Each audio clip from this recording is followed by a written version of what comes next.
Opposition का काम रह गया है सिर्फ आरोप लगाना। जब वो जीत जाते हैं तो अपने दम पे जीत गए, और जब वो हार जाते हैं तो वोट चोरी, इलेक्शन कमीशन, ईवीएम की बात करते रहेंगे। अपोजिशन को ये समझना चाहिए कि इस लोकतंत्र में लोकतांत्रिक तरीके से मतदान करने वाली जनता ने जब मन बना लिया कि भारतीय जनता पार्टी की सरकार आनी चाहिए, सरकार आती है। और चाहे वो राहुल जी हों, चाहे अरविंद केजरीवाल जी हों, इनके बारे में इनका काम ही रह गया है कि अपोजिशन के नाते कि सिर्फ वोट चोरी, ईवीएम के बारे में बातें करना।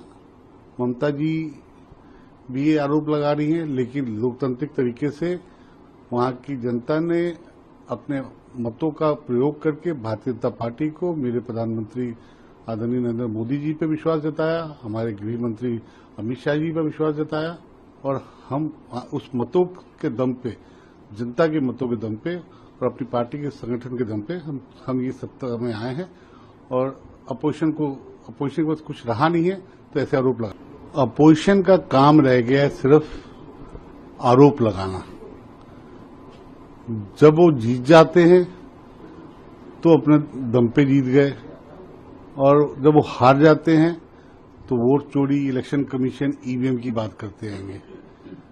अपोजिशन को ये समझना चाहिए कि इस लोकतंत्र में लोकतांत्रिक तरीके से मतदान करने वाली जनता ने जब मन बना लिया कि भारतीय जनता पार्टी की सरकार आनी चाहिए, सरकार आती है।